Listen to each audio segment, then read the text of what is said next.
Joining us now is entertainment reporter Josh McBride. Josh, we're still trying to pull up this final interview that she did at the Golden Globes this week, but it is sort of striking that she was just there celebrating this new biopic on Elvis.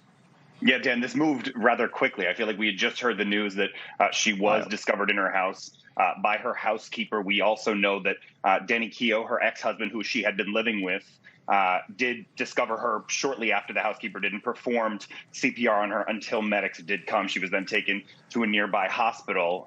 We know that she was pronounced dead today, but this story seemed to go so quickly. We just saw her Sunday.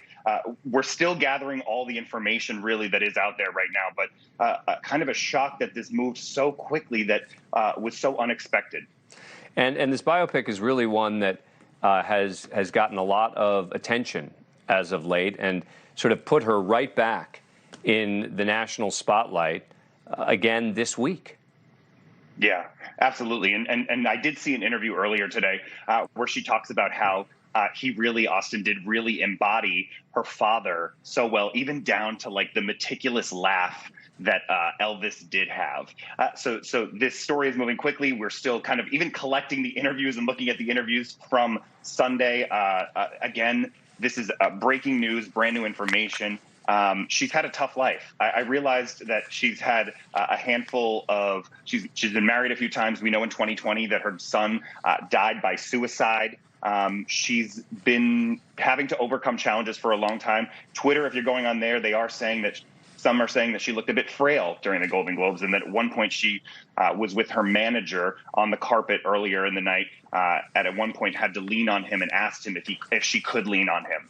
We are hearing that. We're not sure if that's anything related to what has gone on, but this is what we do know as of now. I was saying to Chris Cuomo earlier that even those of us who didn't follow her career that closely, who of course I was telling him that I remembered where I was when we learned that Elvis had died, she still feels like a part of American family because of the connection, obviously, to Elvis. But then she took over for Graceland, which is such an important, American attraction. She sold most or all of that in 2005. But I guess her life, I guess is my point, is so much broader than just musician or married to Michael Jackson, et cetera. It's the name Presley, it's what it represents, and it's what she came to represent. Yeah, I think a lot of people might forget that she dated and married Michael Jackson in the 90s, I believe. They had met in the 70s at a concert in Las Vegas.